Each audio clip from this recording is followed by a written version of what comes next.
Thank you.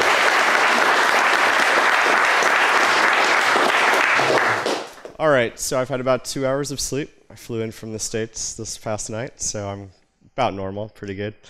So if anything doesn't make sense, just holler at me and I'll repeat myself. How many of you write JavaScript or TypeScript for a living? Almost everybody. How many of you use React? All right, Angular, Dojo 1. Okay, more than I expected. Let's see, jQuery. Okay, cool. Anyone not written JavaScript code before at all? No. Okay, well, all right. Well, that's all right. There's not a lot of code in here until we get to the demos. And if anything doesn't make sense, just holler at me. Just kidding. All right.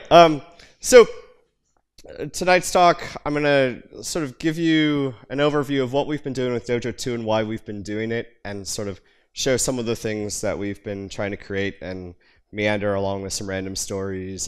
But feel free to interrupt with questions at any time or at the end. The 3 best questions of the night. I'm getting ahead of myself, so known for working on SitePen and Dojo.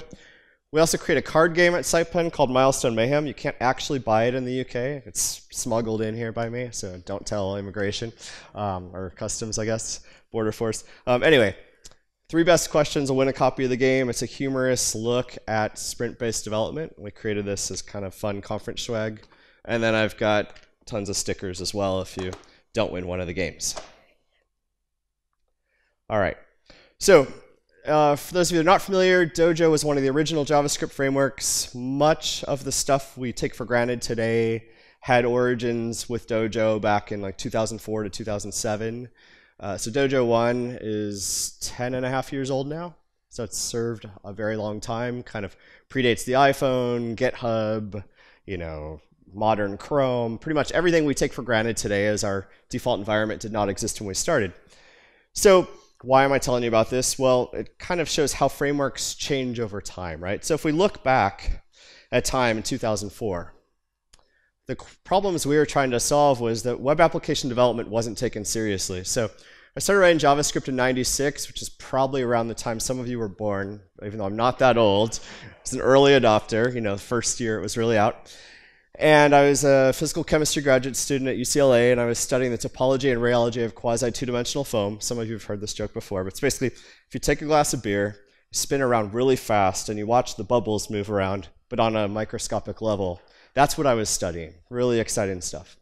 And I wanted to put it on the web. So I said, well, there's this new language, JavaScript. I can totally do that.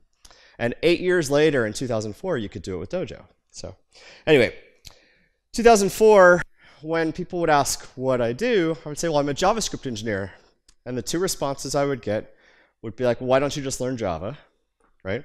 Or, oh, that's like Java, right? And I'm like, no, actually, you know, Java's to JavaScript like ham is to hamburger. Like the words are kind of the same, but there's not much else in common. And when I would tell people I was trying to create real applications in the browser, the response I got was, well, that's stupid. You just, you know, why would you do that? So coincidentally, this is the year that Gmail came out and Google Maps came out, and the world kind of started to wake up to, hey, maybe this browser isn't this dumb client. But it was really painful, and the problems we were solving then are not problems that really matter now, except maybe for the last one. In terms of browser compatibility now is amazing. You know, back then it was completely different code bases for common features, as simple as modifying the DOM or, you know, using features that should be in the language. Even the syntax for binding event handlers was not standardized yet. So we had to really solve very low-level fundamental problems, and there was no ecosystem around JavaScript, so pretty much every framework was siloed, did everything from scratch. There was no Webpack, so you'd write your own build system. You know, there was no module format, so you'd write your own module loader and your own module syntax. There was no GitHub, so you'd put things on SVN or something like that, or maybe on, you know, I don't remember the names of the other code services, but I'm sure someone could shout one out. But anyway, whatever. So things were a lot different. So then fast forward to 2011, and this is the year that AMD became sort of a de facto standard for front-end modules, which is why I picked this year. And so development had become a lot easier, but we still had a lot of pain points we were trying to solve.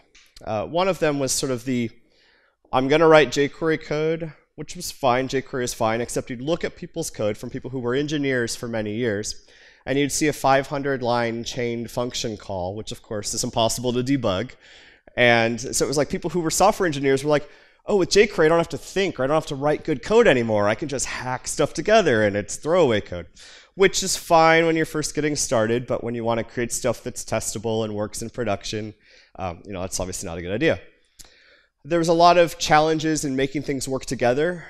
So pretty much some libraries would modify the global namespace and collide with other libraries and so on. And there were lots of choices, but there was a lack of choice in that it was pretty siloed. So it was, I'm going to use Dojo or jQuery or EXT or YUI or GWT or something else at the time. And the reason was the ecosystem hadn't really evolved into one where we could actually share code effectively without, I had customers who used EXT and Prototype and Dojo and jQuery and YUI in a single app. And you can imagine how performant that was. It was really good stuff. So you shouldn't have done it. I mean, people did. But there just wasn't a lot of interoperability.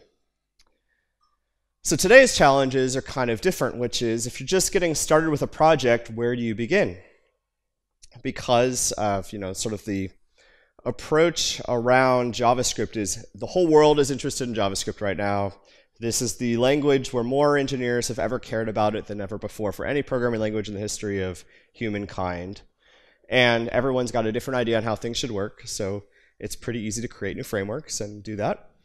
And there's a lot of complexity getting set up. In 2004, you'd open a text editor, you'd write some JavaScript code, you'd insert a script tag into an HTML page, you'd open your browser, you'd hit a URL, and you'd see your work. And today, it's a lot more involved in terms of what choices you have to make to get a good development workflow operating. And that's a good thing, because we have much stronger, just out-of-the-box developer experiences, and we can do a lot more, and we can get things optimized. But that pain point of just getting to an optimal workflow is a lot more involved. So we started working on Dojo 2 6 years ago. We like to take our time and do things right, but that also means that we had to really think about what problems we were trying to solve. And we did not predict how fast ES6 would actually finally get ratified and adopted, which is unfortunate. I mean, it took the JavaScript community 20 years to get JavaScript to a point where it was pretty viable language. And we didn't expect it to sort of start to pick up its accelerated momentum. And neither did any other framework or project, which is why pretty much everything has rewritten itself in the past 2 years that's modern. So the types of problems I look for in a modern framework can kind of be broken down into 4 categories. One is efficiency in terms of developer productivity and in terms of performance and in terms of giving me all the features I want without making me have to sort of become an expert at every single facet of every part of JavaScript possible. The second one is longevity, and that doesn't matter for everyone, but the apps that our company tends to build need to last a long time. It doesn't mean they can just collect dust for 10 years, but that they should be easy to upgrade. If you wrote an application with Dojo 1 in 2007, it would still work today, as long as you made small tweaks along the way. Now, you wouldn't get to leverage all the modern advancements that have happened over the past 10 years if you didn't make incremental updates, but it should still work. Which, I mean, obviously, there were bug fixes and small breaking changes, but we're not talking major refactoring unless you wanted to take advantage of major changes in technology. So how do you make things that actually last in a world where everything's changing? To me, the biggest failure over the years in JavaScript has been interoperability. So, pretty much early on we had the framework wars, and a big part of that was the query selector wars, right? So you had jQuery and CSS query and DOM query and MooTools' Slick engine and Dojo's engine and YUI had an engine, and none of them worked quite the same. And there's a few reasons for that, which I'll get into. And focusing on something, right? So if you create a framework and you don't have a focus, if you try to solve every problem for everyone, you're going to end up creating something that does everything but not well, right? So you have to sort of say, these are the problems I want my framework to solve. That's where I'm going to put my effort. Because Otherwise, you're just going to create a bad version of everything. And what's the point of reinventing the wheel for the whole world if you don't do it well? So for me, developer efficiency comes down to a few things around ergonomics. And that starts with a consistent architecture. And consistency down to the level of someone who has serious OCD, not me, but I mean, lots of people have serious OCD, especially engineers, where they're not going to find imperfections every day in your code. Because otherwise, they're not going to know what the right way is to write something. And that can be as simple as how you define, your API structure, how many different ways you have of solving the same problem in your code base, and so on. Giving good out-of-the-box defaults. So if you think of frameworks on a spectrum, you have Ember on one end, where every decision is made for you, and if you try to break it, they'll figure out a way to stop you from doing that in the next version, which is their philosophy. And on the other end, you have the React ecosystem, where pretty much every single thing you might want to do has 20 different ways to do it. So what we like is finding somewhere in the middle where you've got a really good set of default decisions made for you, but they're easy to override if you decide you want to do things differently. And then just looking for ways to facilitate better code. For us, that's why we use TypeScript. TypeScript encourages a bit more discipline. How many of you use TypeScript? A few kind of shy hands. All right, there we go. Woo! So in 2013, Colin Snover, who's an engineer at SitePoint at the time, came to me and said, I know that Microsoft gave you a cease and desist order back in 2004 for the project NetWindows that predated Dojo, but they've come out with this open source project called TypeScript. I'm like, dude, don't even talk to me about that. But it was actually their first legitimate, awesome open source project. And it took about a year to convince me that it was a good thing. And it took about another year beyond that for it to actually fix most of its flaws. So if you looked at it in 2013 or 14 and wrote it off, you should probably look at it again because it's improved a lot. But what it does is it provides a couple of nice things. It provides interfaces. So types are cool, but types are the building block to give you interfaces. And JavaScript, by default, doesn't have interfaces. And interfaces are the thing that let you describe the intent of your code. And that'll lead us to interoperability. Okay, longevity is something that's challenging because you typically have this situation. And let's go back 4 or 5 years in time. And so you'd be working with a company that had to support, say, IE6 as the browser, or maybe IE8 if you were lucky. And so you were going through a lot of pain to make things work consistently between Chrome and IE and Safari and Firefox and maybe iPhone browsers if you were, and Android browsers if you were really cutting edge at the time. And you're building something for an enterprise with really strict security requirements and really large data sets. And over the weekend, the decision maker, maybe your boss, maybe your client, whatever, would find some really cool new site with like 3D animations and just stylish effects and really modern CSS. And they'd come in and be like, why doesn't our app look like this? And you'd be like, well, IE 6 through 8, right? Like I can't make this work in that browser. And then the other type of experience you would get would be, I want our application to be just as fast in IE6 as it is in Chrome. Which of course is impossible because if you make your app faster in IE, it's going to be even faster in Chrome. So it's an impossible to reach target, right? So the challenge there is, in the past, we couldn't make things that lasted a long time if we wanted cutting edge, because cutting edge inherently is at the early part of the sort of stability cycle. So I used to give this talk, sometimes I do, where the best way to avoid fatigue and to build things that last is to do things to mitigate the wheel of reinvention. So this is my dumbed down wheel of reinvention, which is basically a technology comes out. Say WebVR is kind of in that state right now. And it's new and promising, but it's not very established. So do you use it in production? Well, if you need to deliver a VR application in a browser, you do, with the understanding that it's not going to last a long time because things are going to iterate and change a lot. If you're building something for a phone, it's pretty established. You can probably rely on most things you need to deliver to a phone unless it's a new feature that just came out. And if you're building for a desktop, and you're doing things the way they worked 5 or 10 years ago on a desktop, you're probably looking at things that are going to be killed off or need to be changed. So what happens at that point is either things get reinvented or they get end-of-lifed.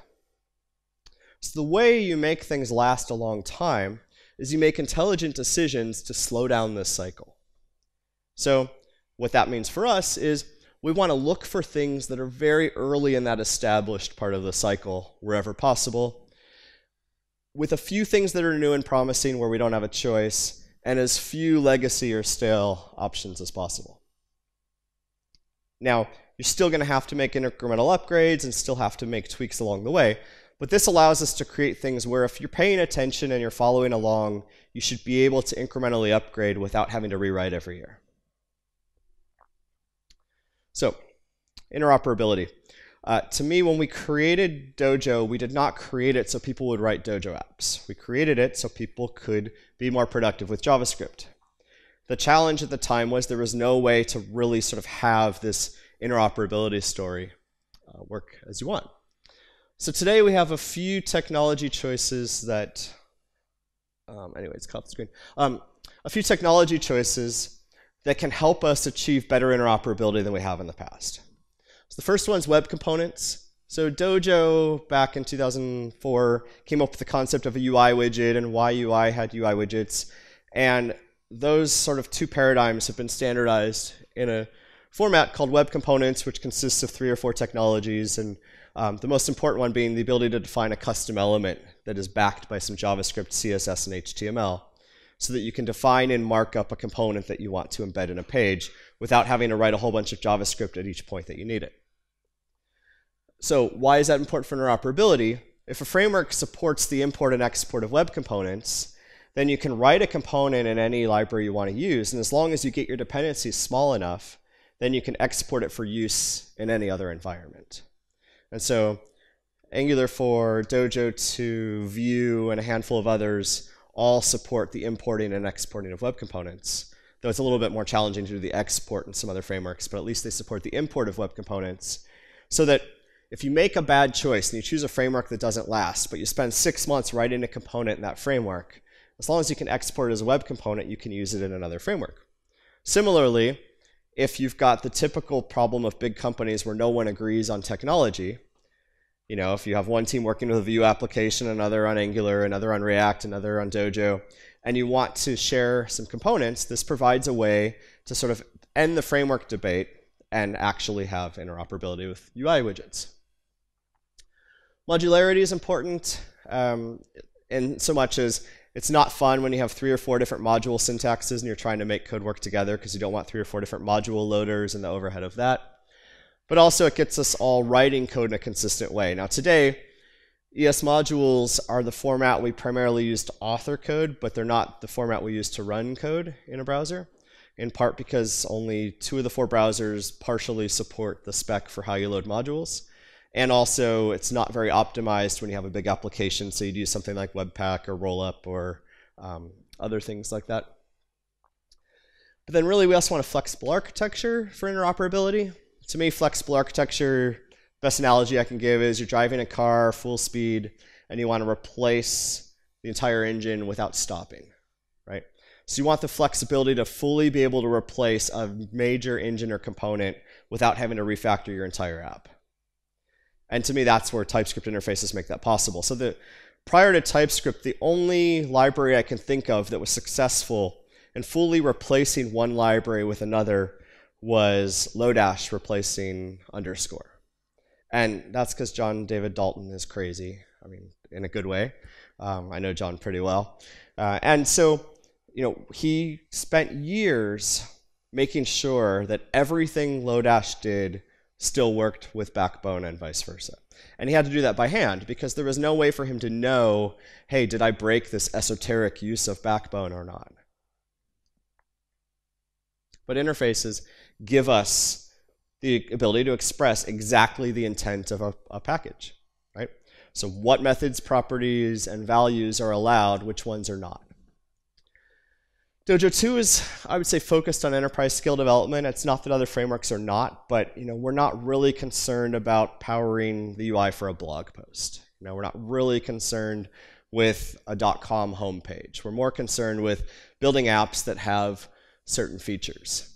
For us, accessibility and internationalization are something that we were the first library to focus on, and so we continue to focus on that. We want development to work across large teams. So a lot of our clients will have 200 or 300 engineers working on application stacks that should work together, and you can imagine how well that goes normally with JavaScript.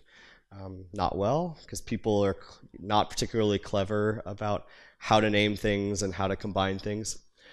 We have customers that use really big data sets when they shouldn't. So my favorite is an investment brokerage in the US has a data grid, and they want to render every record, even if they don't actually load the data for it, every record in a data set, which might be millions of rows. And it's not that they expect someone to scroll down the grid to the millionth row. It's that they want people to trust that all the data is there. And if you can't actually scroll it all the way, then they don't believe it's real, or they don't believe it's accurate. Now, a fun, obscure trivia question is, what's the tallest div you can draw in today's browsers? Does anyone know? Take a guess. It's different per browser, so give me a guess for any browser. How many pixels? Like, give me an order of magnitude. All right, so Firefox and IE are around 16 million pixels in height, which sounds like a lot, but it's not when you have a million records of data. Even if you're not rendering them, even if you're just rendering what's on screen, you want to draw a box of a sufficient height so you can easily show a scroll bar of, and you cheat by making it bigger, but at the right position along the height of the screen. So what happens when you try to draw something bigger than that? You get a 0 pixel box of height. Now Chrome actually has gotten much better at this. Now their value is unmeasurable. You run out of memory trying to measure it, because it's over 4 trillion, and you run out of memory that Chrome will give you in a particular browser tab. So that's pretty cool.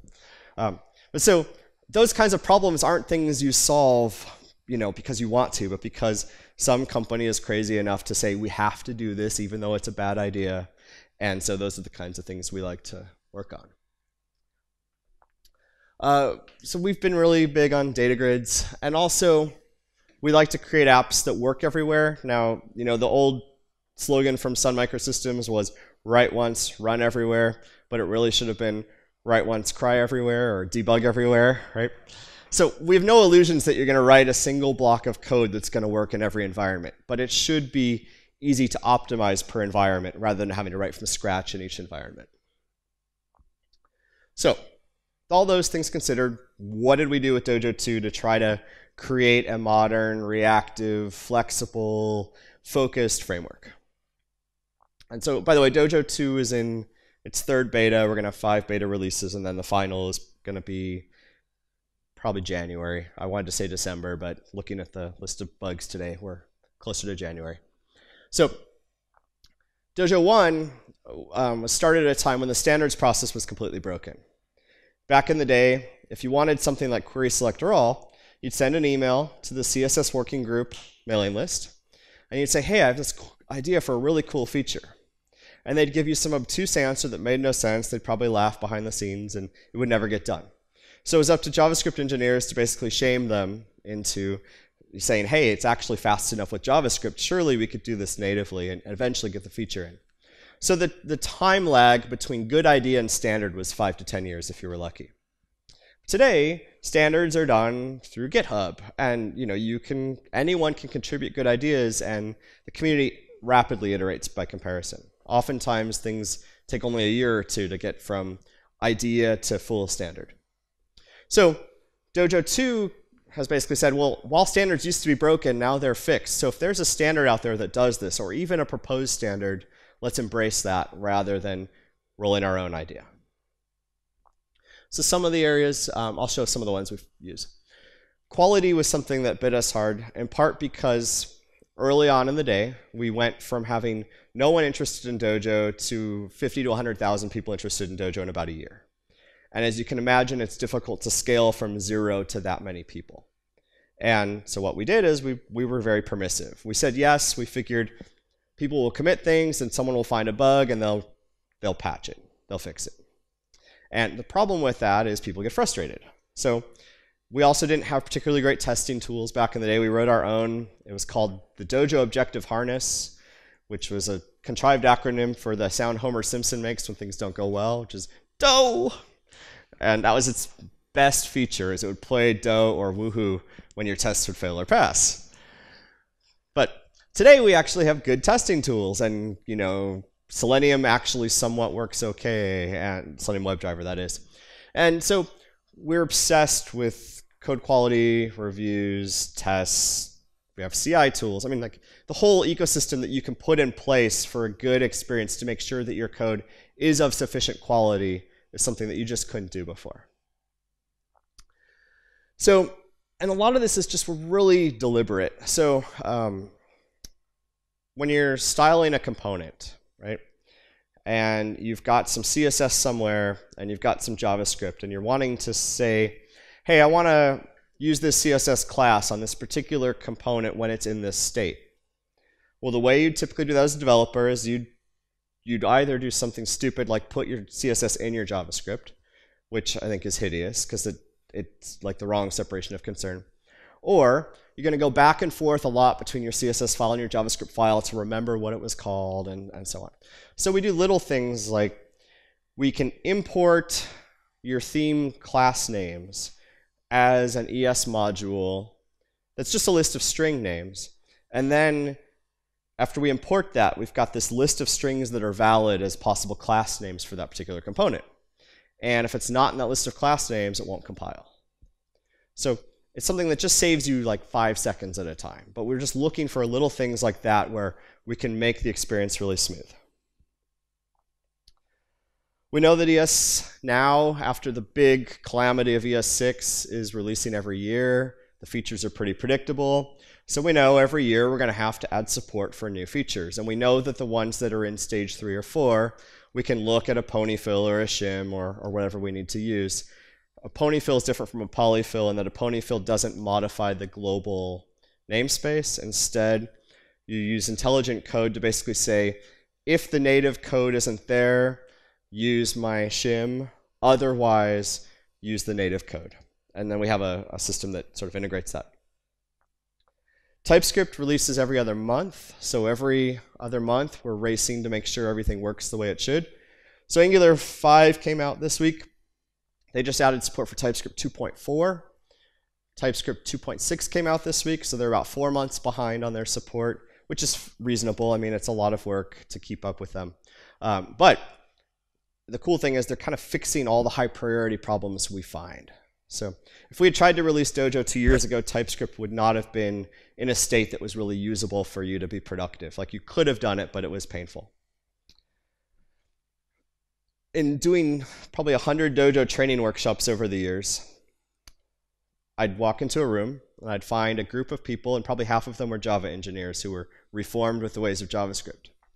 They'd open their IDE and they'd get started. And after about half a day, what do you think they'd ask me?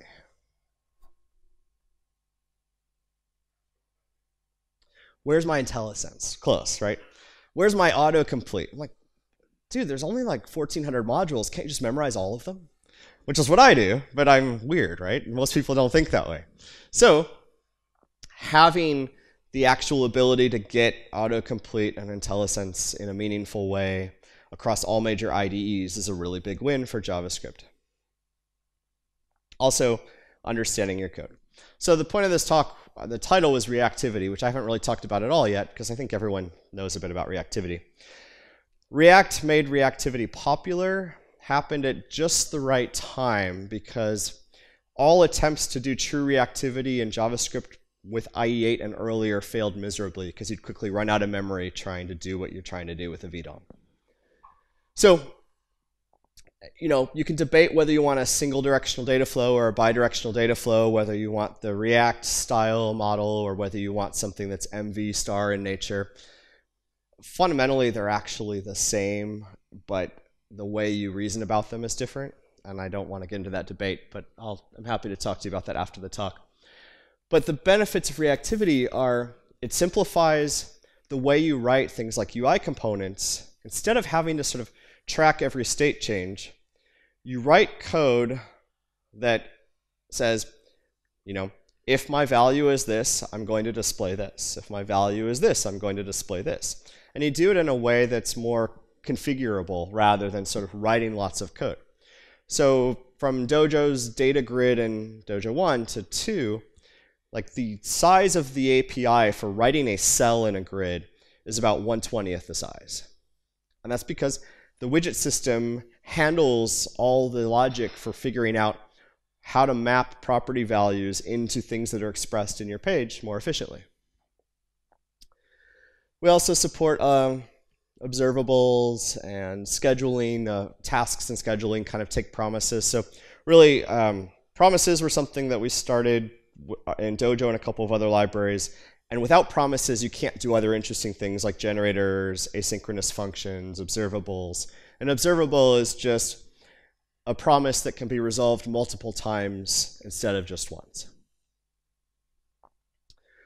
We have some cool reactive support for HTML5 features, where in React, pretty much you either write a higher order component or you get access to the raw DOM. And we have this feature in our widget core called meta. And I'll show it off with an intersection observer. Who knows what intersection observers are? One person. That's good. I'm not trying to shame you for your lack of knowledge. I'm just wondering whether I should explain it or not. So an intersection observer is useful for two common patterns. One is the scrolling infinite feed, where you're showing pictures or you're showing news feed items, or where you've got a data grid and you want to render just what you see on the screen. So what an intersection observer will do is it'll quickly tell you whether the thing that you're trying to render is in view or not. So normally to do that, you need access to the node to figure out if it's in view. So with Dojo 2, what we've done is we've exposed that as a reactive API as part of the widget system. So you can basically just say, is my component in view or not? And I'll show an example using that, because it's pretty cool. Focus management, animations, and then a bunch of progressive web app features are all things that are important for embracing the modern web, but that are fairly challenging to do on your own today. So Dojo 2's widget system is pretty extensive. Everything's in TypeScript. You can either use TSX, which is JSX, but type safe, or you can use a form of hyperscript, which is basically a pure functional approach to defining nodes. If you want pure templating, use web components, right? Because web components are a template syntax. And I'll show how that works in an example as well.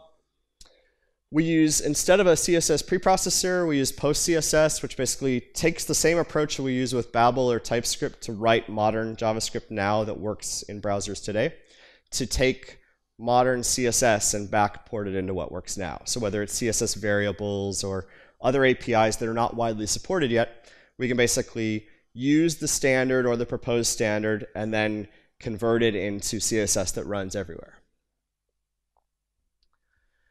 Dojo 1 probably took people an hour or two to set up and get started, and part of that was because the ecosystem just wasn't where it was today. Now it's pretty much depends on how slow your access to NPM is to get started, which is, pretty true of every modern framework. But really, we want you to be able to modify and deploy real applications in minutes. Obviously, you're not going to write a whole custom, major enterprise app in a few minutes, but you should be productive pretty quickly. We also wrote a browser-based web editor. So the challenge with showing off TypeScript applications in a browser is twofold. One, the Monaco editor provided as part of VS Code by Microsoft, by default in a browser only works with one file. So it doesn't work with import of modules and things like that. It doesn't support all the CSS things we're doing. The other thing you could do is use something like Plunker, which is what Angular does, but Plunker doesn't support IntelliSense. So it supports multiple files, but not IntelliSense. So we wrote something called the Dojo web editor that's optimized for Dojo's use cases, which is I need to load modules, TypeScript classes, process CSS, do a Webpack build on the fly. I want you to be able to experience Dojo out of the box in a browser within a few minutes. We have about 25 packages, kind of troll ourselves. We have a package called meta, because it's sort of a reference to the 7 layers of meta hell you get into with modern JavaScript programming. But this package just tells you about all the other packages and the status of them and what's done and what's not. And then we use the @Dojo scoped package name so that you, back in the Dojo 1 days, we weren't fast enough to claim some of the names of some of our other packages like Digit and Dojo X. And someone thought they were being really clever and registering it for us and publishing a bunch of future releases. And that weren't actually the version number. So like we can't publish back updates to Digit 1.8 because someone pushed like 20 versions into the future. Just really cool. Yeah. We're part of the JS Foundation. The JS Foundation was formed as a merger between the Dojo Foundation and jQuery Foundation. The reason foundations matter is for things like what happened recently with React, which was the debate over the license. Facebook had unilateral control over that, and they fundamentally made the right decision eventually, but it took them about 2 years too long. The same thing happened in the Node community when Joyent was exerting too much control, and then they eventually formed a Node Foundation. Foundations encourage lack of a single vendor control over the destiny of a project, and encourage, if you're going to invest a lot of time helping make something better, you want to know that that company can't change the license on you or do things that are evil. So it's nice to have a separate entity that's in charge of that. It's also better than having it be, copyright Dylan 2017, because you don't know what I'm going to do with it, right? The other thing that's cool, so SitePen, and this isn't a sales pitch, but it's just something that I think is important. So we provide commercial support for pretty much any open source JavaScript library that has a reasonable license. And the reason we do that is we want open source to succeed. And a lot of entities out there won't use something if they can't buy a support license, which is silly, but they'll do it, right? And so we don't want someone to not be able to use React because they can't buy support from someone. So it's not just about support, but like the cool thing is the team working on Dojo will answer your questions and prioritize them if you need them prioritized. And that's not something you can really do with Angular or React. You might ask a question, they might give you an answer, or they might say, I don't care. And if you ask us in the community, hey, I've got this really stupid problem, can you fix it? We'll be like, no. But then if you say, hey, I've got this really stupid problem and I paid you, well, yeah, we'll help you fix it, right? And it's not that we won't fix things for free, but it gives you the opportunity to get direct help from the people creating the framework, which isn't really viable or possible from other options out there. So Dojo's historically been all about the widget library. We have hundreds of widgets in Dojo 1. It's pretty much how most people found out about Dojo that use it. Dojo 2 are widgets. Each widget's a class. Even though there are potential pitfalls in using classes and with inheritance, we've tried to do things that discourage bad behavior so that you're not going to shoot yourself in the foot. We have different types of widgets that are pretty useful, but every widget can be configured and exposed as a custom element to be used as a web component. So you have the interoperability out of the box. Dojo has a number of packages. The list here doesn't really matter so much as just giving you sort of some understanding of the types of things that we do. So, a typical application might use some low-level stuff, a feature detection library, some shims, some core JavaScript improvements, a collection of shared interfaces, some internationalization, widgets, and then some application-level concerns, and then some tooling for testing and building and optimizing your code. So the widget system and the collection of out-of-the-box widgets are split into 2 separate APIs. They're all extensible and reactive, as you would expect. So I don't know if anyone has really said, well, React's cool, but why? The main benefits are listed here. In general, you're writing code that's declarative in its nature rather than having to have lots of tedious blocks of code to do very obvious things. So it just kind of reduces the boilerplate you would have in working with the DOM. Asynchronous operations are more efficient because the whole API is optimized around the assumption that everything's asynchronous.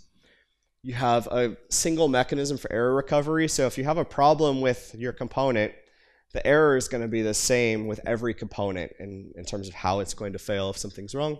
And just in general, it's more maintainable and consistent. And if you want, I'll sort of compare like what a Dojo 1 widget looks like versus a Dojo 2 widget, so you can kind of see how much simpler things have gotten.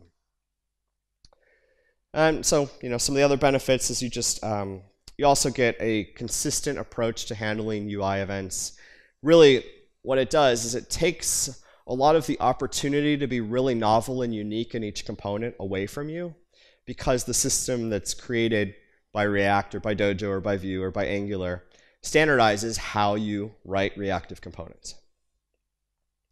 Oh, sorry, I pushed forward too fast and now my animation's slow. Go back, there we go, okay.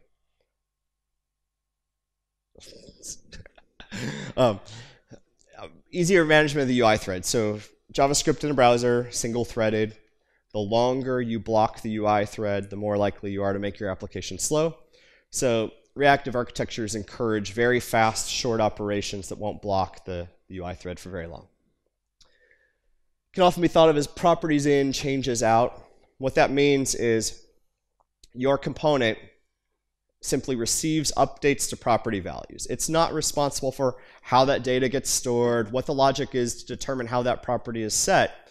It just says, give me a list of properties, and then I'm going to tell the DOM what to do with those properties.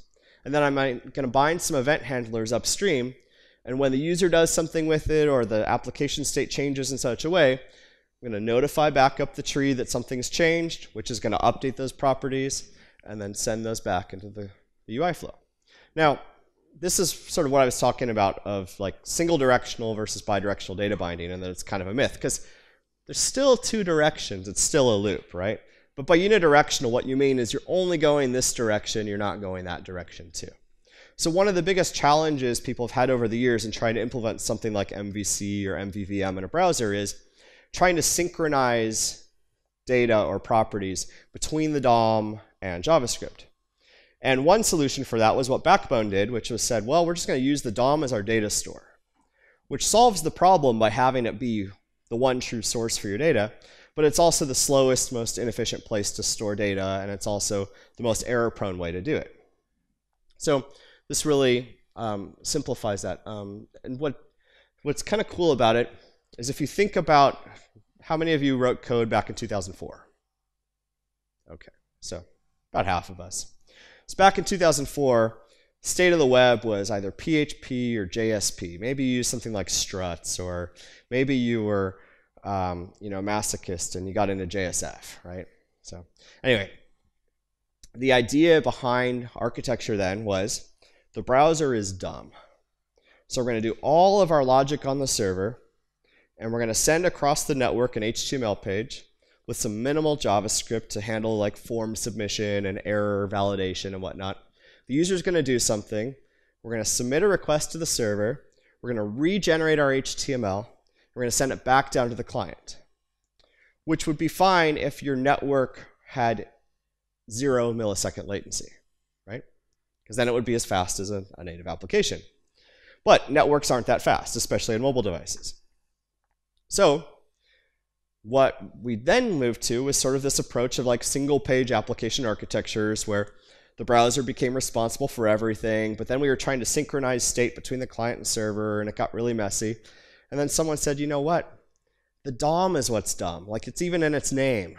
It's dumb, right? So instead of generating the HTML on the server, let's pass some data down to the client. And now we're going to create an HTML rendering engine known as a virtual DOM, or whatever you want to call it in another framework. That's what's going to generate our markup for us. We're going to shove that into the DOM. We're going to get events, but instead of them back to the server, we're going to send them back to the virtual DOM engine in the browser. And then it's going to re-render or recalculate the HTML for me and treat the DOM as DOM. So we've done what was actually a pretty good architecture, but removed the network bottleneck from it.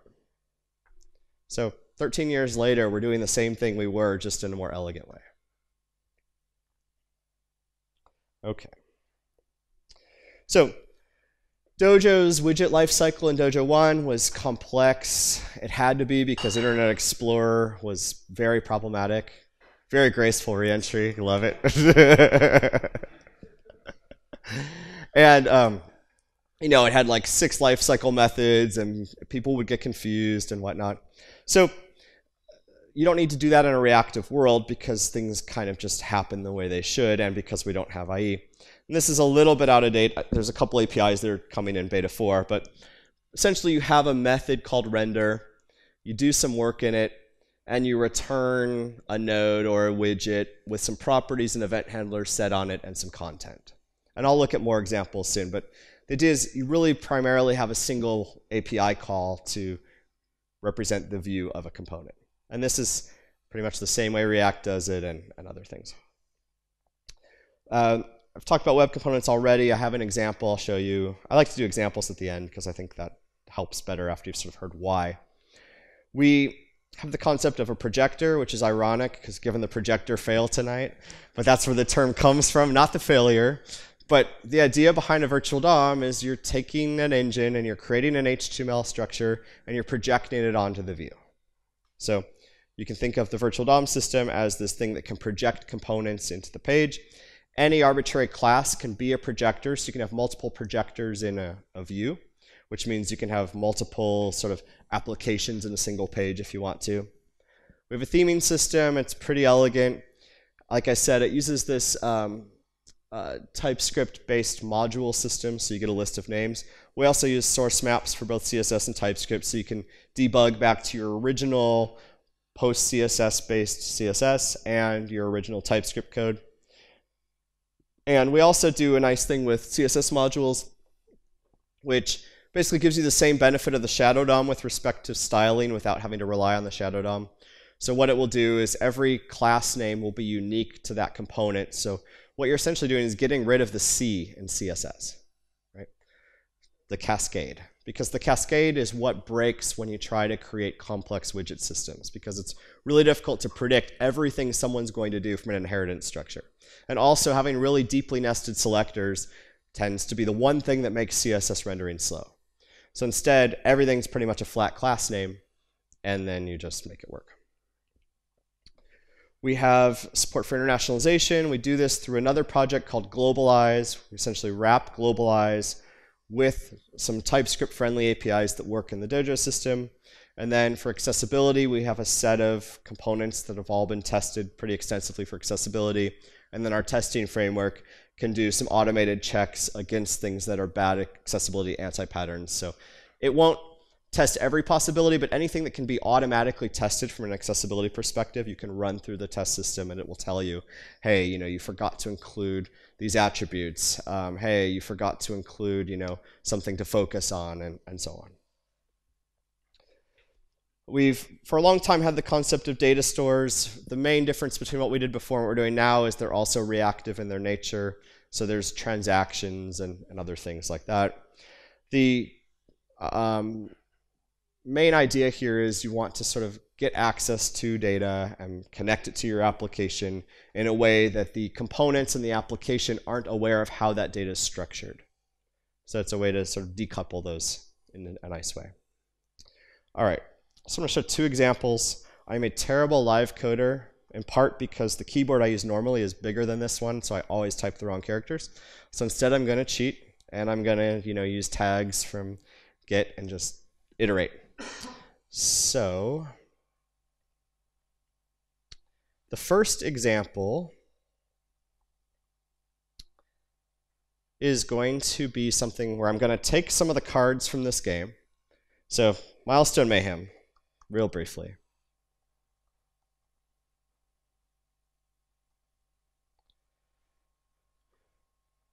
Milestone Mayhem has these cards, which are meant to be a way to look at the humorous things that go right and not so right in projects.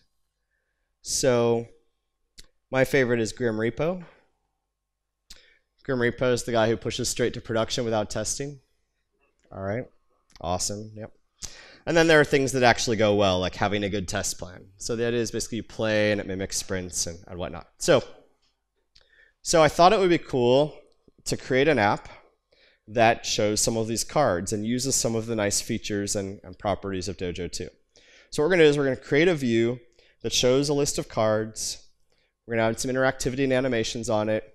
And then we're going to optimize it to only render what's shown on the screen in terms of only loading the images as we need them in an efficient way using intersection observers. So stage 1's hello world. That really obviously doesn't do very much for us. I assume no one can see that, so how's that? Should I do this?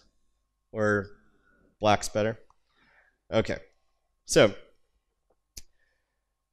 typical application has a main.ts. Main.ts pulls in that projector mixin, and we're going to import our application that we're going to create. And we're just going to create an instance of that projector and append it to the DOM. I could put a specific node here. If I don't, it just defaults to document.body. And then my application itself is importing a virtualized DOM node, importing some base APIs for creating a widget, exporting this application class, which extends widget base, so it just knows to pull in that interface and add to it. And then our render method is just going to be an h1 tag that says hello world. So we're not doing anything particularly interesting yet. And then our index.html page doesn't really do anything at all yet except pull in that work. So now I'm going to fast forward in time with some code. I'm going to check out step 1. And this is going to add some cards, add a basic UI. I've got this automatically building in the background, so I'm using Webpack's live builder that just automatically compiles for me. And I see I've got these cards. So Caveman Coder is a pretty fun one. Basically, he's the guy who mashes code together hoping that it works, but doesn't really know why it works. It's more coincidence than anything else. The Blunderer, someone who knows just enough to break things, but not enough to know how to fix them. The Deadline, we can move things up without, anyway, whatever. General Death March, this is the guy that burns your team out by giving you permission to do more without any extra help. There's some good ones in here. Anyway, so we look at the code. So we've just loaded 10 cards into a page. I mean, you could do that with any framework, right? Nothing too particular here. But so you'll see our main is exactly the same, but our application has grown. We've added some theming APIs. We've added the CSS module. We've added a card. And what we've done is we've created a render method that still has that div, but now we're calling another render method rendering cards, which is going to iterate over the cards and push them into an array of widgets. So we have two APIs for virtual DOM, V and W. V is for virtualized DOM node, W is for virtualized widgets. Like, why would you call them V and W? Well, HyperScript, which this is based on, uses the letter H. And so there's the cleaner code API book, I think.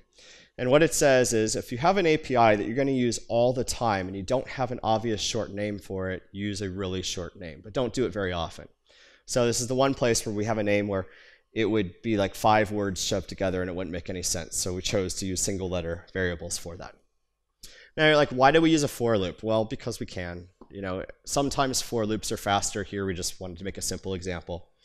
You notice, so we have this app.m.css, which is just a modular CSS file. And here we've just styled the root element. And then our description for it has this string exported. And you're like, well, that's kind of silly. It's just exporting the string name. That's all we really need. But then in our application code, you'll see right here, I'm going to get autocomplete for root. And so if I tried to spell it wrong, it's going to error and it's not going to transpile. So it prevents me from using the wrong CSS variable or class name anywhere in my code. Saves me the time of having to go look to see what I called it before, and so on. Then we have our card, which is another widget. And what you're going to realize is the structure for all of these UI components looks kind of the same. They're going to import something from the widget core. The base, if they're themable, they're going to import that mixin. They're going to import the relevant CSS. And then they're going to render something by doing some logic. And here we're rendering a div that has some classes, and inside of it, an image with a source tag and some classes on it. And here we've got root, which is empty, and then an image tag, which just has these box shadow effects and nothing else. And that's it for this stage. So not too much work to do that. Now let's do something a little more interesting. let's add the intersection observer API to lazily load the images. Okay, so you'll notice down here in the network tab, I think that's this. Come on.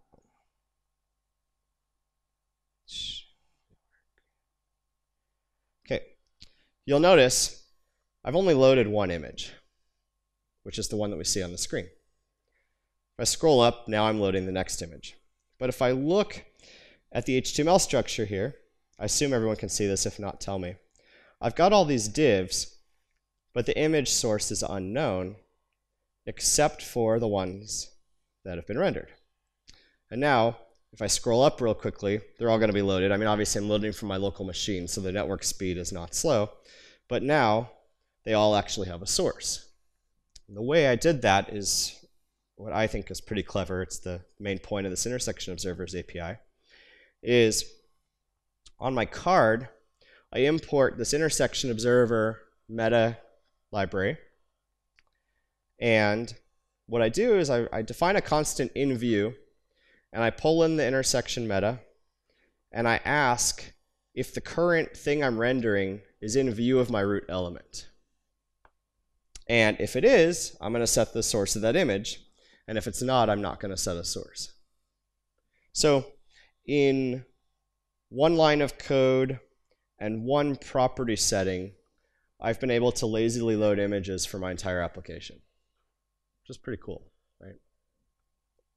And then once that property value for view changes, as soon as I scroll into view, that property value flips, and then this gets re-rendered, goes and grabs the network image request, loads that image in for me, and I'm done. So that's the main difference there. Let's see, the CSS is a little different, but not too much different. Our index is unchanged. Yeah, really all we did was change this view, which defines the source property. Couple more stages for this demo. Here, we're going to add a backside to the card. So you can click on it, have a little animation, see some statistics about it. So if I look at this demo now I can click on it, I get this information. It's just fake statistics, kind of turns the game into like Magic the Gathering or something. So the code for that now has been split into sort of render front and render back methods. And then basically what we do is we determine if we're showing the front or the back, and we render appropriately. And I don't know why that's erroring, but I'm going to pretend like it's not. Anyway, pretend like it's all magical and perfect, because it is. We have some card data. Obviously, you'd probably pull that in from a more formal data structure, but here we've just pulled it in from a single, JSON style exported module. Our render cards method is going to just key on that. Let's see what else is interesting. Oh, and then here we're just pulling in that statistics module, which pulls in the data and renders it as a list. And you're like, this all looks pretty much the same, and that's because the pattern is consistent, right? Pretty much everything we're rendering to the UI is a render method with some property settings. We might have some other private methods that determine more complex rendering, and then any event handlers basically pass back up the tree. So here, where's our click? That's probably on card, right? So here we have an on-click handler for the card that's just going to determine whether we're showing the back or not. And invalidate is just a way to say, okay, something's changed, consider this DOM structure invalid, re-render it. So we've really heavily optimized for re-rendering parts of the DOM rather than re-rendering everything at once. And we feel that's really important for applications where you have lots of data. It's not very efficient to re-render the whole view every time anything's different. And then the fourth step, I think, just does some additional, it just adds some lazy loading of the data mechanisms. it's not that interesting, this part. So, all right, let me show you something else, which is, so there's this site called Custom Elements Everywhere. And this came out of the Polymer Summit at, in Amsterdam this summer, or maybe this fall. And what it is it's wanted to rank how well frameworks do loading custom elements that into their framework. So Angular recently just got up to 30. Angular 1 scores a 10 out of 30. You can make custom elements work with it, but it's a lot of work on your own. Dojo 2 scores a 30. HyperHTML is 30. React gets a 16 out of 30. React hasn't really prioritized web components, though you can make it work pretty easily, but the framework out of the box doesn't really care about that. And Vue gets a 30 out of 30. The 30 out of 30 is basically a collection of tests that determine, can I use any arbitrary web component in this framework, and will the framework understand what to do with it, render children, things of that nature. So if we look here, I've written a custom menu component, which you see up here. Not the most interesting component, but I wanted something that would fit on a screen. The left is how we might use it inside of Dojo, and the right is how we would use it using the web component syntax. So here, I've created an example class that extends my widget base API. I've added an onSelect handler that's going to just log whatever's been clicked onto the console. And then I'm going to render a menu, which is a collection of menu items, and I'm going to pass some key and other properties to it. To use it as a web component, I define my custom elements. I basically define the same structure here. And then I can just use some raw JavaScript to add an event listener to my menu and log it to the console. So the left and right do exactly the same thing, but the left one is using the APIs of Dojo 2, and the right one is just using the properties of web components. Now, how does Dojo or anything else know to map those properties to something interesting in my framework? Because each framework is going to have different APIs. Well, we were pretty clever, and we thought of that as well. So what we did is we defined this approach where for each widget you create, you define an element.ts file. And all this is a mapping that says, what tag name do I want to expose this component as? What's my class constructor for that component? And what events and properties do I want to expose and map? So you configure it here using essentially a JSON structure that defines the relationship between the markup and the JavaScript APIs that are going to use it. And then you build this component, and it now can be used as a web component. If we look at the menu item one, which is similar, you'll see it's got a little bit more detail. Wait, that's the item, not the... So here you see we map some properties and some events and some attributes.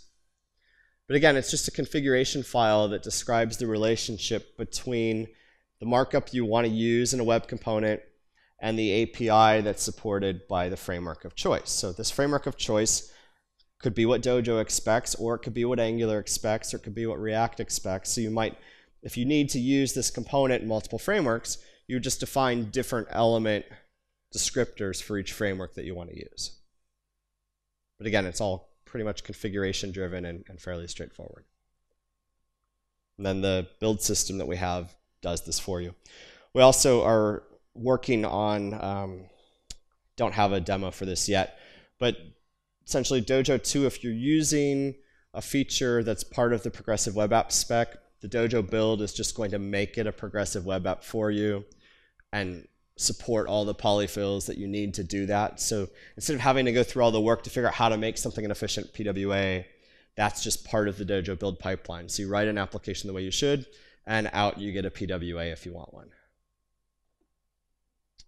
So what else? Dojo has a website for Dojo 2. It's dojo.io. We have a collection of tutorials. There's 19 of them already. One of them, for the Dojo 1 users out there, is how to use your Dojo 1 widgets inside a Dojo 2 application. which is actually surprisingly easy. Essentially, we wrap the digit constructor in a VDOM-based approach, so we can live update the properties in our Dojo 1 widgets from our framework architecture. There's a lot of advanced concepts in here. They're all pretty good in terms of how they're written, but they give detailed code examples and what you'd expect. But the one thing that's going to happen in the next few weeks, hopefully, is that Dojo web editor is going to be here side by side so that you can live edit the code in the browser as you go and learn these things. There's also some reference guide information about some of the sort of things you are expected to know as a modern engineer, but maybe you don't know, and they're related to Dojo 2's approach to them. For example, if you're using TypeScript, what does that mean in Dojo 2, and how does it help, and just some of the terminology you might need when you're getting started. We really don't want to shame people into feeling stupid for not knowing everything. We just want to make it easy for you to be productive in a modern reactive approach. We have a number of other examples in the Dojo examples repo. That's not the right URL. Let's see.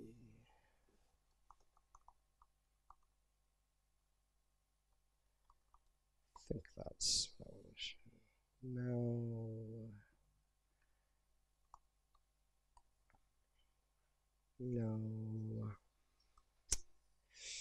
Anyway, that's always fun, right? Can't remember the URL because your history is wrong. Let's see. Oh no, the link's down here. There we go. GitHub pages. Okay. So one of the examples is to do MVC, and another one is to do MVC with TSX. So if I go back and look at the code,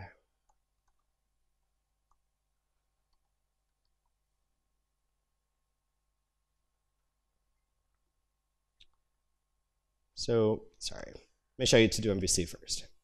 So to do MVC, we look at the source, look at a widget, say we look at our to-do footer. All right, we see that we've got a render method here with some virtual DOM APIs using HyperScript.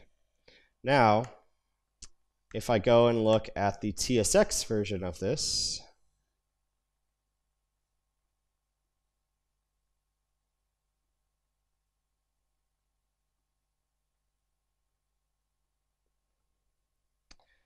it's the same, except it uses the JSX syntax for defining the widget. It's 8 lines of code in Dojo 2 that make it go between TSX and HyperScript style syntax. So we like the sort of functional paradigm-based approach better. But if you like something like this and it's familiar to you and you use React and you want to do that in Dojo 2, we're totally cool with that. The other example we have that is fun is the kitchen sink to do MVC app, which is our own take on it. And it has just a bunch of extra features. But my favorite feature to show off internationalization is pirate mode. And so it uses a series of strings to define how a pirate would describe doing tasks. So it's a plundering list and what needs to be plundering. And anyway, that's what's there.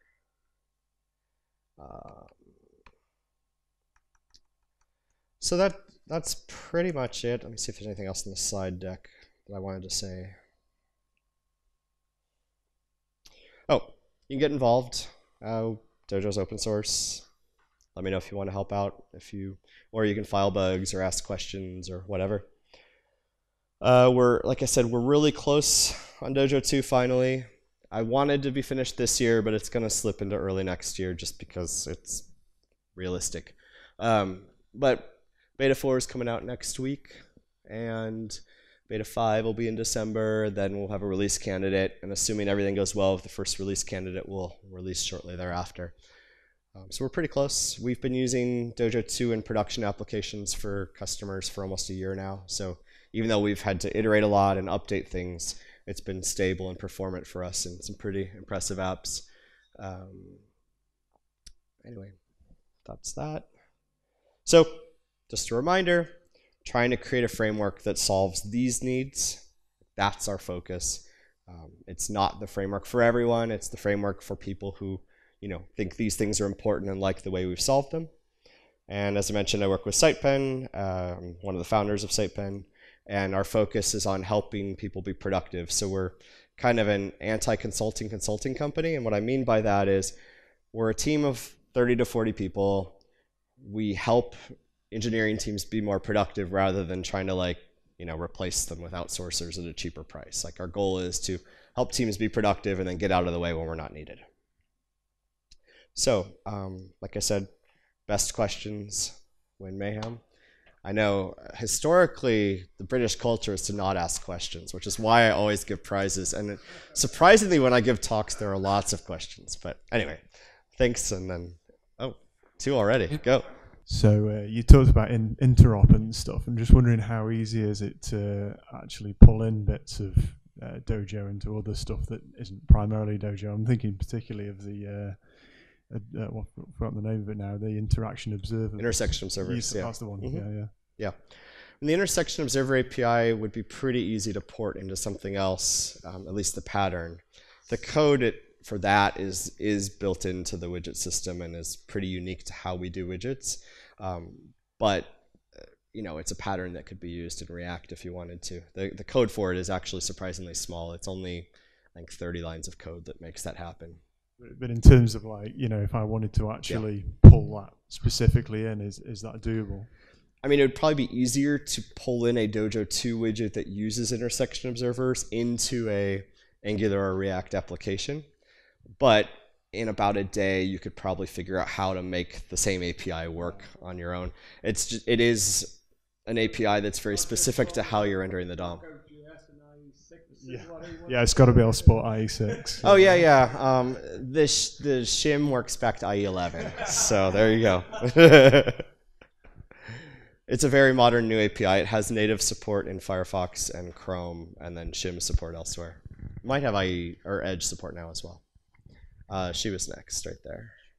Well, I'm now working with Angular, and I'm also a test-driven development adept. Yep. And these two things are very difficult to combine. Yep. So my question is, from the testing perspective, how is it to test components? Yeah, it's very easy. In Dojo? Yes, so we do all of our development in test-driven development for Dojo 2. So all of our components are written that way. So we actually have a testing framework we wrote called Intern, which you can use with Angular if you wanted to as well. But the key is to do test-driven development with components, you have to make things easy to stub and make them decoupled. And so the virtual DOM approach that we use has that as a really strong focus. So we have another package called Dojo/test extras that provides all of the out-of-the-box stubbing for the components so that all the common patterns that are painful to test become easy to test and easy to stub and easy to separate so that we can test our own stuff really fast and everyone else can too. We do support Angular developers with Intern as well, and we have a tutorial that has a collection of patterns that we use to more easily test Angular components, because we do, even though we build Dojo, a third of our work is probably Angular, a third of our work is probably React, and a third of it is probably Dojo based. So we try to make everything better. So the Intern is available at the intern.io. It just came out, Intern 4 just came out a few weeks ago, and it was completely refactored in TypeScript, which makes it easier to use for TypeScript projects, but you can use it for normal JavaScript projects, of course. Its main thing is it's a glue architecture for testing, so it supports unit tests, functional tests, performance tests, accessibility tests, visual regression testing, code coverage analysis, hooks into all the CI tools, and those are all separate modules. So if you don't have one we support or you don't like what we do, you can swap that piece out and still use everything together. And similarly, Dojo 2 tries to be a glue architecture where we connect things together in a consistent way, but everything can be replaced if you want to. On the SitePen blog, we write a lot of, we really like to write content about all the things we learn, because we think if we thought it was useful, someone else would too. Let's see. Here is a post from last month on efficient testing of Angular with intern. But really, it just points out that we have an intern tutorial, an intern example Angular app. So start with the intern tutorial on how to use intern. It's pretty straightforward. It's got something you can clone. It shows you how to write a unit test and a functional test and so on. Then there's an Angular 4 application example to how to test Angular 4 with intern.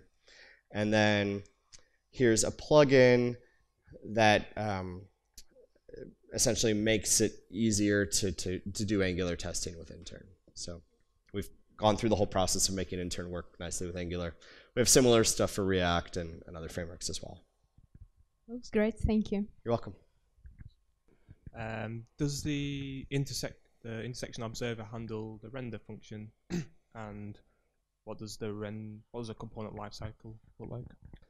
Right. So the render. So basically, any of the meta APIs, intersection observers, animations, whatever, what they're replacing are situations where you would normally have to say, in a VDOM environment, I need access to the DOM. So instead of getting access to the DOM and circumventing the virtual DOM system, what it's doing is it's exposing the APIs or properties that you need access to. So the most interesting thing from an intersection observer API is this thing in view? And so it's exposing that in a functional reactive way rather than making you go figure that out yourself on the DOM. That's all it's really doing behind the scenes. The lifecycle for render is internally there are APIs that sort of let you do things before and after a render cycle occurs, because there are certain things where you need a render cycle to occur before those properties exist to then do something with them. But rather than exposing that, which actually leads to a whole bunch of anti-patterns, what we do is instead we expose those properties as asynchronous properties. And so essentially you bind to the property in the same way you do normally, but if it's asynchronous, the render doesn't do anything with that property until it's been resolved. So it's another way sort of around that, having to double render things to, I mean, we're still having to double render essentially, but you don't have to go through the manual process of making that come together. So how often does the intersection observer trigger? So for example, when you scroll in, is that intersection observers have a sort of a throttling mechanism built in, so it's not, you know, every single pixel, but it's basically, I think it's like a 15 millisecond delay in scrolling or something like that. So, you know, you're not doing this sort of lurching around the whole screen. There's one last one. The rendering performance compared to other ones? We're, in our tests, we're comparable to Vue, which is among the fastest. There's probably things that are slightly faster because we are being a little more ambitious than the very, very bare bones systems. But what we do is, the main differentiation that we do is we have a virtualized property system on top of the virtualized DOM system. So we calculate which properties have changed, and based on that we determine which parts of the VDOM structure to re-render, rather than saying we're just going to re-render the whole thing as fast as possible because we know at a certain size that doesn't scale. And for years React said that's just re-render, and now they've basically come around and said, yeah, you should just re-render the parts you need to re-render. That's, instead of making that rendering, that being the only thing you care about, we want to also say, let's only re-render the things that have actually changed. And if we can make that fast enough, then we can be really performant. Cool, thank you. Hi, you said at the beginning that one of your 4 things about Dojo was the focus, and yes. Focus is enterprise. Yeah. Do you have any tips on how I would recognize that, say, the next application is enterprise, and I should ditch Vue, Backbone, jQuery, and all that, and just jump into Dojo for the first time? To us, enterprise means multiple languages. I care about accessibility. I care about large data sets, grids, charts, visualizations. I have a large team working on this project, and I need to pull things together. So portal type interactions, even though you wouldn't do a portal today. the reason those considerations matter is if you think about them up front, they're really hard problems to solve. And most open source projects like to solve single, simple problems, which is great. But then what you end up having to do is bolt on something that doesn't feel consistent or natural because it wasn't designed to work that way up front. So if you think you're going to have complex problems to solve, it's nice to know that they're solved as part of the fundamental architecture rather than a optional package that sort of works, except it doesn't really work in the way you want, so then you're kind of fiddling around with it.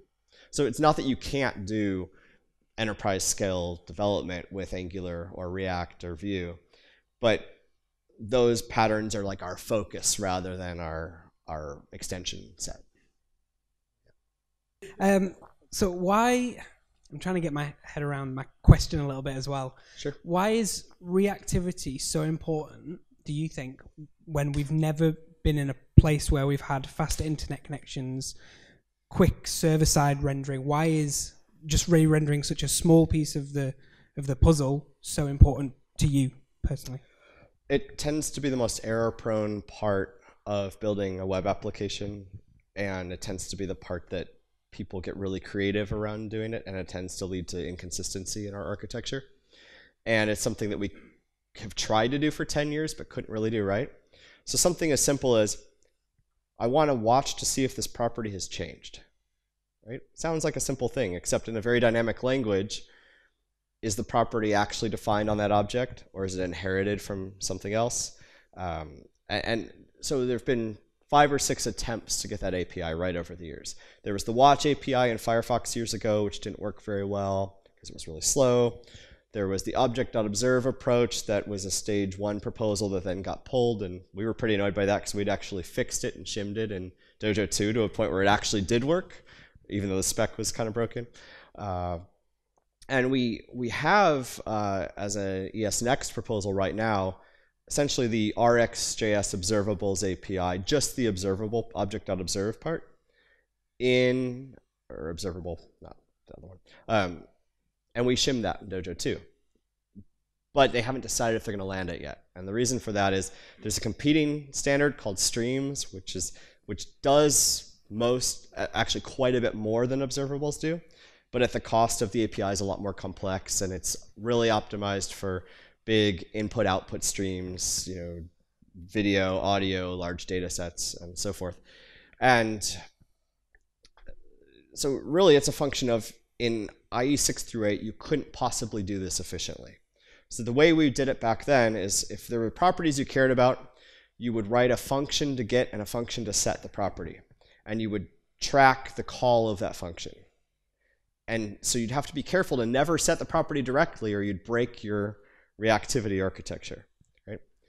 So what's happened is RxJS has written the observable approach in multiple languages and kind of standardized on the API for doing observable architectures, which is part of reactivity. And so it's a problem Dojo and other frameworks have tried to solve for 15 years that finally feels at a point where we've got a pretty good standards-based or future standards-based approach to do it. And the result is, okay, so I wanted to show you some comparison code, right? So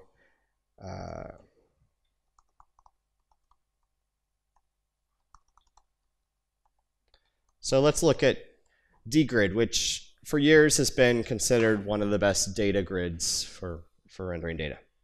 Okay, and it's it's an ES5 library, and so let's say we look at, I probably don't want this. Let's see, do I? Okay, so here's the cell method for old dgrid, right? It's got all these if statements, like if this column is this and this, then we're going to return this target. If the node type is this, we're going to do this and iterate over the nodes and check some things. It's not that this code's complex, but why is it doing all of this? Why is it doing these manual creation of TD elements and iterating over them? Well, the reason was it didn't have a choice. It had to do them. Now,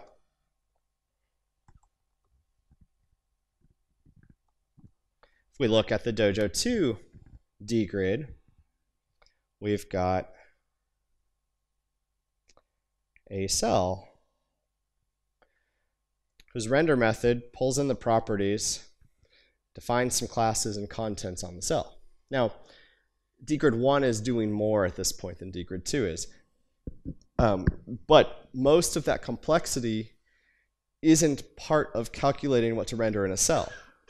It's calculating the properties that determine how that cell gets rendered, which should happen at a different point in the architecture rather than having to live in the cell.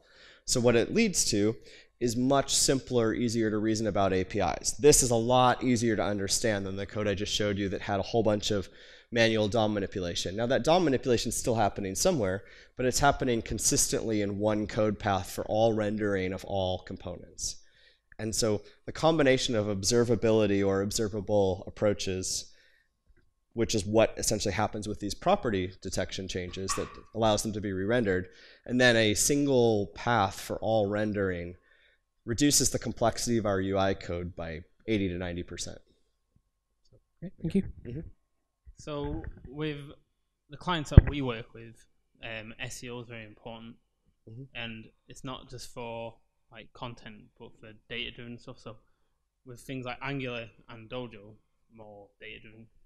So with the projects that you've been running, have you seen much effect with rankings and performance within Google and things like that? So we have a work in progress SSR implementation that's pretty good, but we want to make some more refinements on it before Dojo 2 ships to address that potential concern. Because if you have a page that's primarily static content, why are you doing this whole reactive model for it, right? And the idea is, well, if you know the static content up front and then it becomes reactive, then you render it on the server and deliver it, but then you still enable it to be updatable. And so that's the approach that React takes, and it's the approach that other frameworks should take. And so we're still iterating on that and refining that. But the idea is it should be a switch where you decide if you're delivering static first or all dynamic first. And it kind of depends how often that data is changing, what that default data is. But there's still the scenario where I always want to deliver something static because that will give Google a happy path where it's faster for it to index my site. But if you do it right, you don't do anything different other than a configuration flag, because it's using server-side rendering with the same exact APIs to render the HTML that gets sent across the wire that then gets upgraded with JavaScript into the same exact code you would get if you had rendered it all client-side. That's the goal. How long after the release of Dojo 2 are you planning on carrying on support for Dojo 1? As long as people care. So this year I've done 2 Dojo 1 releases, and I say me because I did them, and they get increasingly painful to do the further back you go. So we had a vulnerability, or not a vulnerability, a critical bug that broke, I think, a Chrome release about 4 or 5 versions ago, maybe longer. And so we had to release back to Dojo 1.4, which was first released in 2009. So we released patches for an 8-year-old version of Dojo this year. As long as people keep having fixes or having problems or wanting things fixed, we're going to keep making changes and releasing. What we're not really doing is adding a lot of new features to Dojo 1, as we shouldn't be. But if someone comes along with a major patch that adds good functionality to Dojo 1, I'll probably say yes, as long as it passes our code tests and code review process. So that's part of the longevity story, right? We want to support people as long as they care. So if I don't get a single bug request or fix in a year, it means no one's using Dojo 1 anymore, probably. But I'll probably, so Apple used Dojo 0.4 about 6 years longer than they should have in their, so until about 5 years ago, the Apple Store, when you configured a new Mac and chose all the options, was using Dojo 0.4. And we talked to them, we're like, please upgrade. And they're like, but it works. Okay. Which is fine, right? Like they were happy with it and they used it way too long. But it worked until they completely rewrote their store code. So we don't really like to break people. We don't like to drop bad news on people, meaning we don't suddenly say, hey, we just deprecated everything you've been using for years and a point release. So Dojo 2 is our first major rewrite in 10 years. And I mean, we did a major upgrade to add AMD module support and some modern APIs. But we did that in a way on Dojo 1 where we kept all the old code, which in hindsight maybe was a stupid idea, but it made the upgrade path much easier for people to not have to rewrite everything to use the new stuff. But I think like Dojo 3 will probably ship next year as well. And that's just because we'll add new stuff and we want to keep pace with the industry. But Dojo 1, kind of like Apache 1, will probably live on for another 10 years would be my guess. I hope it's not that long, but given what some people still use Dojo 1.3 and 1.4 and whatnot. Yeah, so this is sort of like a tricky point. So for us, it was a big decision about going Dojo 2 is a pretty major step. So it is, yeah. Yeah. I mean, it might as well have a different name other than in spirit, it's the same. Like conceptually, it's a rewrite of Dojo rather than a whole new framework. So that inevitably sparks is Dojo the best way to go at that point? Is that, if we're going to do a rewrite, should we think about what the competitors are at that point? So what would you see as your major competitor in this sort of area, and why would we go Dojo 2? Well, so that is not a question you can answer in a few seconds. Absolutely. So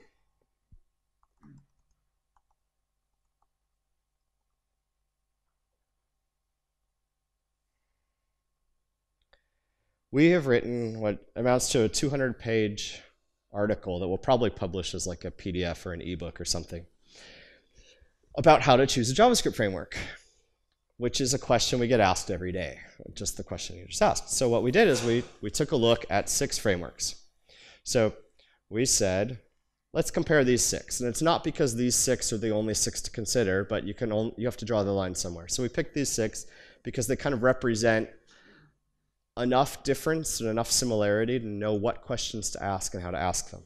So the series is almost done, but what we do is we look at how do you build applications, how do you incorporate design, what's the foundation like, how do you build apps, how do you use them, how do you integrate with them, how do you test, how sound is their own code base, how do you optimize them, what's the community like.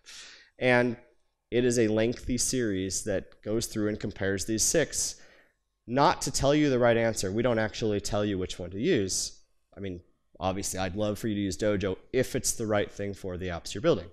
But the whole point of this is people ask us this question all the time, and if we're to be genuine and sincere, we have to actually look out for the interests of what you're trying to build. And so we don't always say the answer is Dojo for every customer that we have. The answer is dependent on a lot of things. So this series attempts to give you all the questions we ask and how we think about them and go into enough depth that you'll start to be able to answer this question for yourself. And if you get bored, then you can just call us and pay us and we'll tell you what to use. But the idea is, it's not a question you can answer in a 5-minute read. And if it shouldn't be something you only take a few minutes to answer. So I think Dojo 2 is very competitive for the things I just described, right? But like we like Vue, we like React, we like Angular, and we respect Ember, though we rarely use it. We respect it because they have a very good, consistent set of decisions and a good ecosystem around what they do. We just happen to not agree with a lot of their decisions for reasons of taste and style more than reasons of you guys are idiots. Like, it's just more we don't like the way they do certain things. But we talk to Yehuda regularly and like what they do for various reasons. So, the Dojo 1 to Dojo 2 path is rocky, but there are a couple of options available to you. One is you can start to use bits and pieces of Dojo 2 inside a Dojo 1 application. Or you can take all your old Dojo 1 widgets and put them inside a nice new Dojo 2 application. So you don't have to rewrite all your components, which tend to be the most difficult thing to have done in Dojo 1. Not always, but sometimes. But there's no way you're going to write a tool that's going to convert whatever you might have done for the past 10 years in JavaScript to modern, beautiful best practices. You could do it, but your code would not be performant or fast or really take advantage of the language today, which is why we chose not to provide such a tool. So thanks for coming.